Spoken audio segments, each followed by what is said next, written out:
guys! So, ang topic ko ngayon is blessings ba talaga ang pagkakaroon ng anak? Kasi tama naman, blessings talaga siya. Pero, meron din akong sasabihin na katotohanan. Panoorin po natin muna to. And, alam ko, masasaktan yung mga parents dito. Kasi, oo, ang daming nilang kailangang isacrifice para sa mga anak nila. Pero bago ko sabihin yung gusto ko, yan, panurin muna natin, pero English siya. So, nakalagay lang is about mother, pero pwedeng mangyari sa father din yun. Parehas lang. They are emotionally incestuous with their own children. Emotional incest, often referred to as covert incest, is a dynamic where a parent, in this case a narcissistic mother, seeks to fulfill her emotional needs through their children in inappropriate ways. Instead of maintaining healthy boundaries, the narcissistic mother treats her child as a confidant, a surrogate spouse, or an emotional crutch, blurring the lines between parent and child. This can be particularly damaging because the child is forced into an adult role without the maturity to handle the emotional burden. So the narcissistic mother often manipulates her child into providing emotional support, placing undue pressure on them to meet her psychological needs. This form of exploitation undermines the child's development as they are unable to establish their own identity outside of the mother's shadow. So, about narcissistic traits na makukuha ng kahit wala kang anak actually, pwede mong gawin yan sa kapwa mo. Yung dahil sa masama ang nangyari sa iyong gising, sa araw na to, or buong buhay mo, pakiramdam mo, or lagi na lang problema ang dumarating. Kasi yun ang manifestation na sinasabi nila. Yung laging iniisip mo sa ganito, ganyan. Nasa mindset lang. Na sabi ko din naman sa ibang video ko. So, unang-una, remind ko, bago ko further go yung sasabihin ko is, kung anong nangyayari sa buhay natin, lalo pag nagkapamilya tayo, consequences po ng decisions natin yun. Kasi, tayo mismo ang andun sa relationship na yun. So, sasabihin ko din kung bakit nagiging hindi maganda yung relationship ng mag-ina, mag-ama, mag-asawa. Kasi sa pains and traumas, lagi naman yun. Kung naranasan mo din hindi ka maminahal ng mga magulang mo at mga kapatid mo, or laging magulo ang pamilya nyo, magkakaroon ka ng pamilya mo, parang makukuha mo din yung karanasan na yun, or ibibigay mo sa pamilya mo yung karanasan na yun. Lalo kung wala yung Panginoon sa buhay natin. Na nilalagay natin yung teaching ng Diyos sa buhay natin. Hindi lang actually nilalagay yung teacher ina-action o ginagawa. Yung kahit minsan sa loob ng pamilya or sa conversation, wala yung Diyos na nasasama sa usapan. Or iniisip man lang, or prayers. So, mawawala talaga yung concern sa'yo, empath, kindness, love, kahit yung respect sa sarili at sa iba, kahit anak mo yan or asawa mo yan, or kahit kapatid mo yan. Laging iniisip mo na lang, ako, yung problema mo. Bakit ganito na lang nangyayari sa buhay ko? Bakit ganito na lang? Bakit? Parang lumalabas din yung envy and jealousy. Na, kunwari, ito yung toxic na pagiging isang nanay or tatay. Bakit ang sakit na hayaan mo yung anak mo sumaya sa kanyang buhay. Yung at least konti man lang maibigay mo yung saya sa anak mo.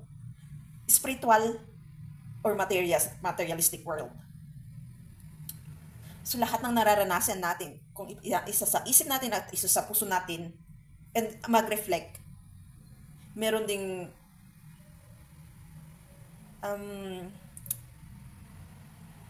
parang on your way na kung gusto mo din magkaroon ng pamilya o isipin mo na ayaw kong magkaganito yung pamilya ko kung may magkakaroon man ako ng partner, anak, as being lalaki or babae. Pero hindi lang ganun na isipin na ayaw ko. Kasi may tendency na mangyayari sa pamilya mo yung nangyari sa yung family. Yung kailangan mong talagang marunong gumawa din ng desisyon. Kasi nakaka-apekto din yung decision making. Yung satisfaction, contentment. Tapos yung i-consider din yung emotional problem ng yung magiging partner at mga anak, hindi lang ikaw. Meron talagang connection ang pain and traumas. Wait lang. Kasi tanungin ko kayo paano naging blessing ang anak kung gusto nyong paranas din yung naranasan nyo sa iyong pamilya, sa mga magulang at kapatid. Hindi mo mapaparanas talaga ang respeto sa kanila. Kahit sa katawan mo. Maghahanap ka at maghahanap na lang ng validation.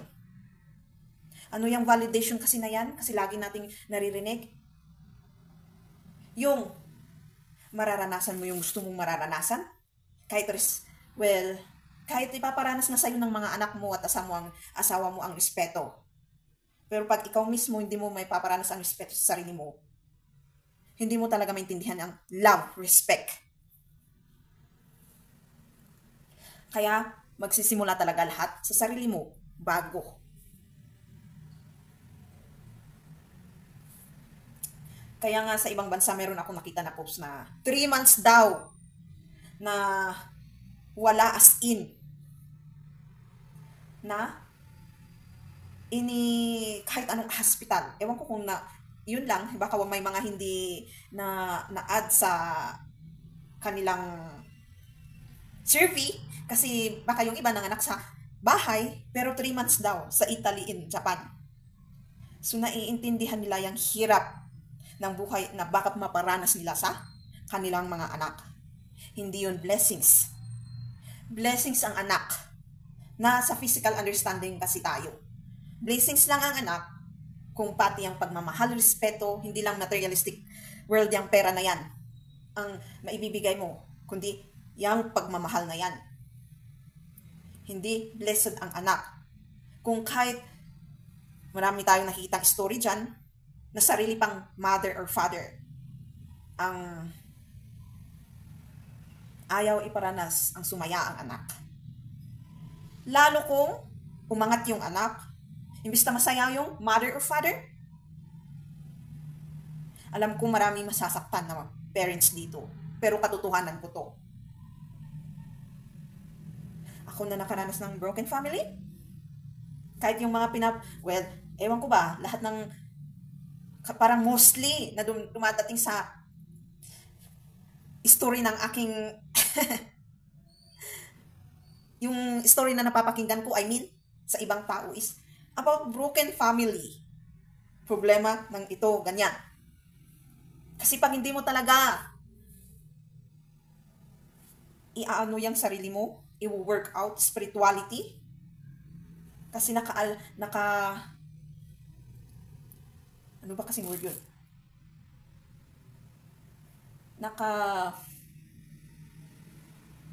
Balik na rin man natin yung mundo. Spirituality is healing your pain in traumas too. Kailangan natang English. At magiging blessings yan, mga anak mo na darating sa'yo. Kung nasa contentment ka, satisfaction, marunong kang magrespeto, At darating din yan naturally. Yung alam mo na yung ituturo mo sa anak mo. Yung kahit masakit pero katotohanan. Yung anak, yung pagsabihan mo lang sila, nakikinig sila. Kasi kung meron tayong pain syndromes na hindi na-heal, nararamdaman, ng mga anak natin yan. Kaya nag-a-against sila minsan. Kasi lahat na-vibrate ng ating energy, spirit, soul. Kahit iniisip pa lang natin, alam na nila. Kahit animals, yung nature, energy. Kaya nga, alam lahat ng Diyos. Ipapamukha sa'yo, kung hindi sa loob ng pamilya, sa ibang tao. Kung sino ka. Well, meron din na naman isang part, yung test na sinasabi nila. To drag you back. Down. Pero, ito is, pinag-uusapan natin about family or relationship through itself to others. Pag ilalagay natin doon. Katulad ng pagiging teacher. Meron yung teacher na parang ang gaan-gaan.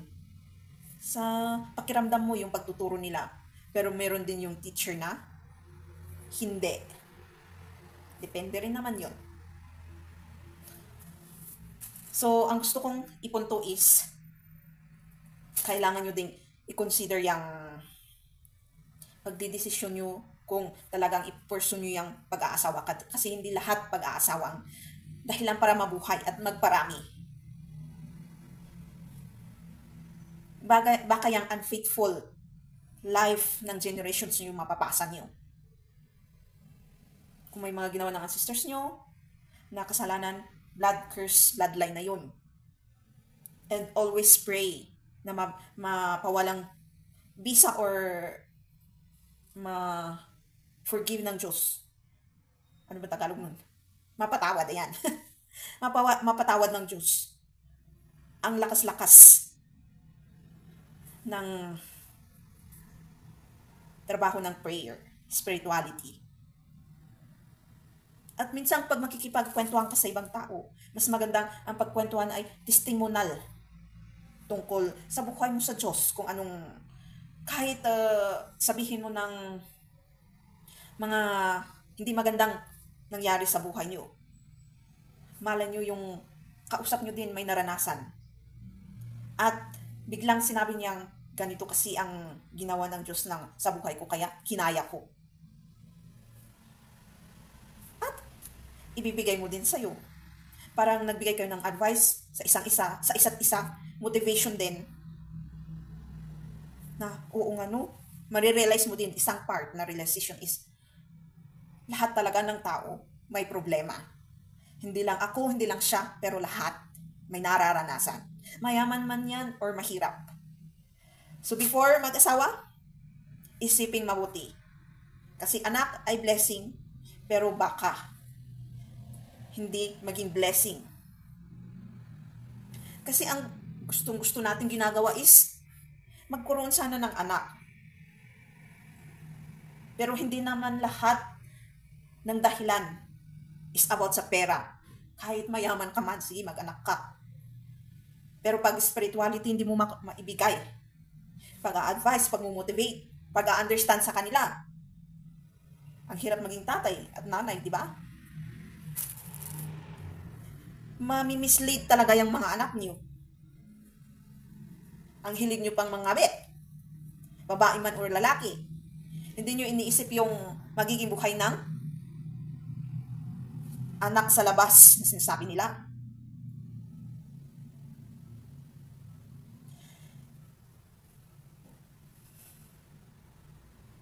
Kasi pag ako na isang anak na ma-realize ko, kahit before, hindi na naging toxic ako, until this awakening, parehas pa din. Blessings ba talaga? Hindi. Kung hindi ginawa ng parents mo yung work nila sa sarili nila, I mean. Lalo pag nakahanap sila ng asawa na hindi maganda. Yun din ang isang dahilan kaya nakakahanap kayo ng hindi magandang magiging partner, babae ka man or lalaki ka. Kasi hindi mo muna inintindi yung sarili mo. Yang inintindi mo lang, minsan kasi ang dahilan natin sa pag-aasawa is lonely tayo. Hindi natin iniisip na andyan ng Diyos. Or di kaya karamihan. Dahil nasaktuhan kayo ng mga magulang or kakilala. Or nabuntis nyo kung sinong nabuntis nyo. Dahil dyan sa last na yan. Mostly ganun ang dahilan noon pa. Yung hahabulin ka ng mga magulang ng babae.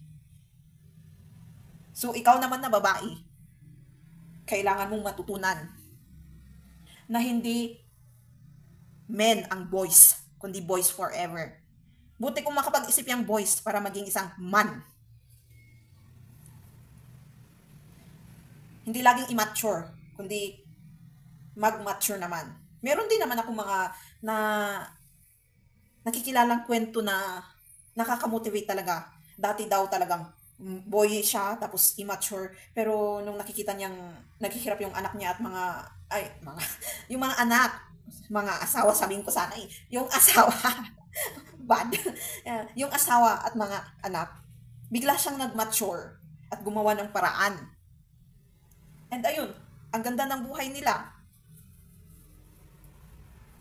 Kasi kung maghahanap ka talaga ng ang dahilan mo, 1%, sa 100%, 1% lang ang nakakuha ng gusto nilang yan.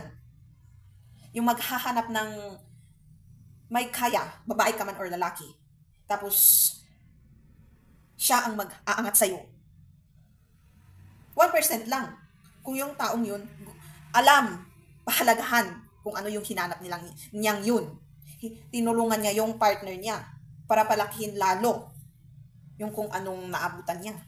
Paano kung yung partner is walang consideration, walang concern para palakihin yang naabutan niya sa'yo.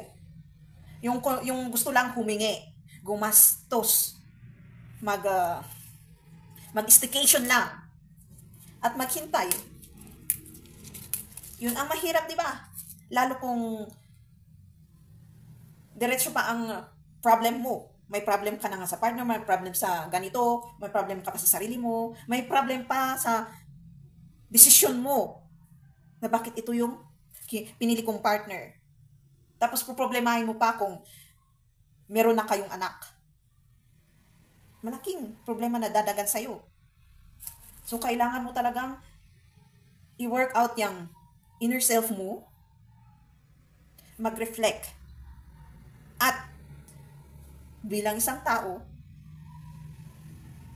yung intuition mo at discernment or guts or instinct, kung yung taong to is at least, pag gagawa kami ng sarili naming pamilya, tutulungan ba ako or ako lang ang tutulong sa amin? Mahirap, di ba? Ako lang ang tutulong sa lahat. Di ba dapat parehas kayo kasi partnership? I-guide nyo ang isa't isa, pati yung mga anak.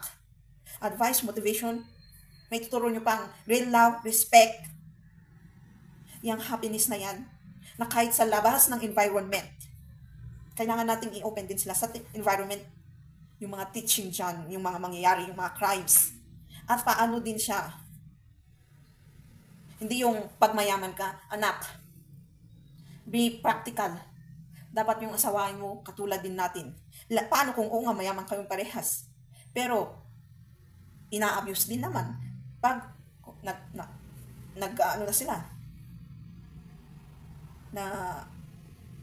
nag-undergo na sila sa marriage. Ano ba yan? So, parehas, maging mayaman ka man o mahirap, kasi ang hilig-hilig din ng mamayaman yung divorce or annulment, diba? Or maghiwalay. Kasi meron na silang kaya. Pero spirituality, hindi nila mapunan na sinasabi nila para hanggang tumanda sila is kaya nilang magsama. Na kahit may problema, kinaya nila up and down. Pero andun pa rin yung intactment ng family. Well, pati naman sa mahirap nangyayari na yun. Kung may konting problema, Ang pakiramdam, napakabigat. Hiwalay na agad. So, binigay mo ba ang blessing sa anak mo? Diba? So, bago mag-anak din, kailangan mo ang daming consider. Kasi, big consideration din yung materialistic world na nagmamahal na lahat.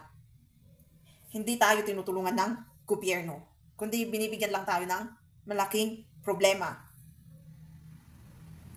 Blessings lang talaga. Pag alam mong mag-weigh ang decision mo, na ready ka talaga emotionally also, kahit hindi financially, kahit sa pagpapakasal.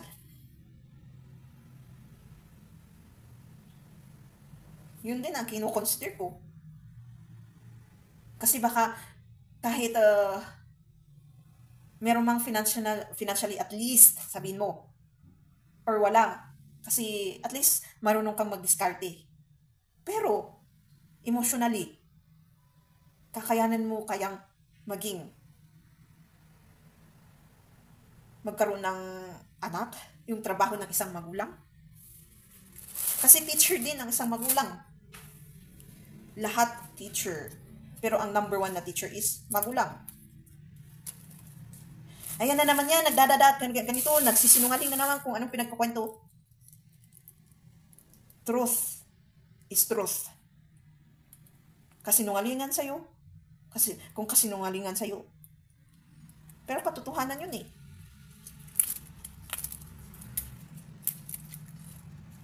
Kung kumakain kayo sa table na walang pakialaman at parang walang pag-uusap, na pagkatapos ng kainan basta ganun, cellphone or TV or kanya-kanya, hindi kayo nafe-feel lonely nun? Walang real conversation? Walang intact of energy na sinasabi nila? Mamimislead kayo talaga kung pamilya kayo o hindi. Yung lahat pinag-uusapan tungkol sa pera lang. Pera. Pagyayabang sa pera. Pagyayabang sa kung anong binigay mo sa na ikayaman ng family name. Ganun tayong mga tao eh. Yung bragging. Pagyayabang or bragging. Kung lalo sa mga politician, diba, mayayaman. Kahit mahihirap. Tignan mo si ganito, ganyan. Kaya nasisira din minsan yung fighting spirit ng mga anak. Kasi compare, complain. Parang paninira po yun eh. Paninira ng puri mismo. Na wow, ang laki ng expectation. Imbis na yung expectation ng anak is, wow, nakikita kong masaya yung pamilya ko. Yung nakikita kong ginagawa nila lahat para sa akin. Yung nakikita kong binibigay naman at least kahit mahirap kami or pag sa mayaman, binibigay lahat sa akin. Ako din. Yung motivation ng bata nasisira. Yung mismong pansariling desisyon na ako din, gagawin ko ang best ko. Para I will make them proud of me. Yung mga magulang ko at mga kapatid ko, may kapatid. Nawawala na po yun sa bata. Yung decision na yun, na yung sa sarili lang nilang pag-iisip. Baka nawawala na po yun. Kaya yung mga pagtanda ng mga magulang na yung ibang nakakarinig tayo ng mga news or mga kwento or sa movie mismo din, di ba? Nakakanood tayo na pinapabayaan na nila ang magulang nila pagtanda. Kasi nawala yung ano na yun, yung hope.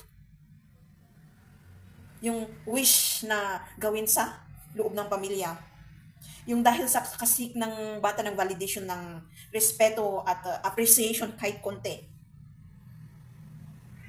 Hype, wala akong pakialam kasi wala silang pakialam sa akin.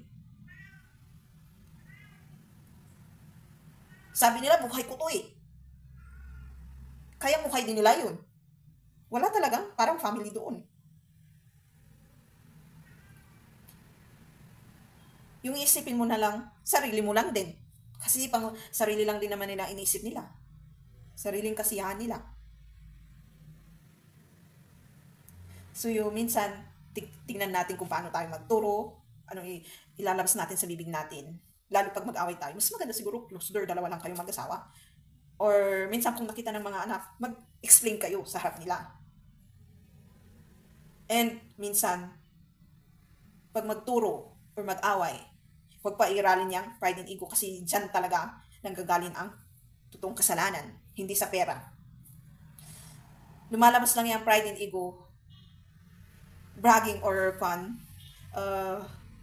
Sabi ko lang yung Tagalog pagyayabang, kung umiral ang pride and ego. Yung biglang usapan is. Pero pag nakita mo yung tao na ang alam is doon ang punto, basta genuine yung taong yun, yung kung anong ginawa niya para makuha niya to. Kasi meron yung taong ayaw na ayaw pakinggan yung pera Kasi of course, yun yung problema nila.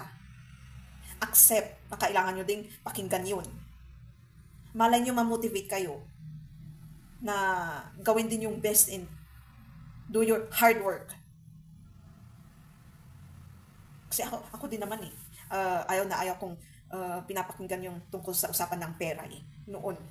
Pero ako na open ang pandinig, hindi lang sa problema. Parang kino-consider na lahat, I can say. Basta genuine. Mararamdaman mo na genuine yung kwento. At nagbibigay naman actually talaga ng motivation. Na kahit yun yung bukang bibig ng taong yun, pero sa loob, hindi, sa loob niya is nagbabrag siya. Mararamdaman mo yun kung nagbabrag siya. Baka gusto niya lang ikwento. Kasi, tired din siya, feel lonely din siya, gusto niyang ilabas yung gusto niyang ilabas. Yan yung diba, yung problema natin kung sinong makikinig sa atin. Kaya nagiging disappointed tayo, nagiging lonely, nawawala din tayong sa iba, kaya nagiging self-centered na. So, let's be open to everything. Be real, openly open. So, yan. Basta makapagluto ako Kasi, baka makalimutan ko na naman to Ilang beses ko tong naisip na gawin, tapos biglang nakalimutan. Tapos yan, naisip ko ulit na i-topics. Kaya, ginawa ko na. So, ayan. But, pag isa kang tao na nakikilala ang Diyos, huwag mong kalimutan din i-share sa tao yun na mahirig magkwento sa about pera-pera. Malay mo, di ba? Malay mo, mamotivate mo lang na isama siya sa kanyang, mamotivate mo yung taong yun na isama niya, sa takbo ng buhay niya. Okay, ikaw ang blessing sa kanyang buhay na dumating. O, di ba? So, ayan. Okay na siguro to, 30 minutes, wow. Pero, iano ko naman, i-fast forward ko. So, medyo mababawasan. So, thank you for watching. Don't forget to subscribe, click the notification, comment if you want, and share to my next videos. Pag-isipang mabuti ang pagkakaroon ng pamilya. Kasi, oo nga, anak ay isang blessing, pero, meron pa rin pero. Gusto kong idagdag bago ko i-end pala ang video is, bakit pakiramdam nyo as magulang hindi nagagawa ng anak nyo yung gusto nyo. Gusto nyo is, may sarili din silang desisyon, hindi lang kayo dapat ang magdesisyon para sa kanila. And isa doon is yung disappointment. Na akala mo, sila ang magbibigay ng kagandahan ng buhay. Pero minsan, ba't ikaw ang nagbigay or nakuha man nila, pero parang ang nabibigay lang ng anak nyo is not enough. Paano yung sacrifices ko? Nagsasacrifice din sila. Hindi nyo lang nakikita. Siyempre, pag i-compare nyo talaga ang buhay noong una, parang madali. Nung panahon nyo, panahon ngayon, ang hirap-hirap na, kaya hindi may bigay talaga lahat-lahat. At least, wala yung appreciation na at least ginagawa ng anak namin para sa amin to. Kundi disappointment. Lalo pag kayo pa ang nagbigay ng kagandahang buhay sa anak nyo. Parang sa ganung sitwasyon is, ako din mag-question na, magulang ba talaga anak ba talaga ang tingin sa akin? Na gano'n na nadidisappoint pa siyang ibigay yung para sa amin bilang isang anak. So, kailangan talaga natin emotionally ready for everything. Kasi masisira talaga yung expectation mo sa paggagawa ng pamilya, anak. Lalo pag maghihiwalay kayong mag-asawa bilang babae or lalaki. Masisira talaga yan. Para handa ka lagi na masira yung expectation mo. Para handa kang mag-reflect. Handa kang i-accept yung disappointment na yan sa buhay mo. Kailangan nating i-welcome yung decision, emotional, ready, reflection, at totally accept. Damis, yung kulang-kulang I can say, sa magiging partner mo at sa sarili mo din. Kasi walang perfect. Kasi parang tingin natin dapat perfect. Walang perfect po. Na mas maganda sigurong itatak natin sa utak natin na tayo mo ang makakapagbigay ng magandang buhay or happiness or nakaka-fulfill ng loneliness na yan at expectation lahat-lahat na. At isama natin ang Diyos doon kasi hindi natin ma-fulfill kung meron pa rin kulang kung wala yung spirituality. May hinahanap tayo na hindi natin maintindihan. Yun yung pakiramdam minsan, di ba? Yun po yun. So, for the next ready ka na talaga mag-decide na magkaroon ng pamilya. Ready ka lahat na maging warriors. Na kaya mo. Kasi mahirap din maging taga-motivate or taga-advise kung hindi mo rin kaya. Di ba? Napakinggan. Thank you for watching.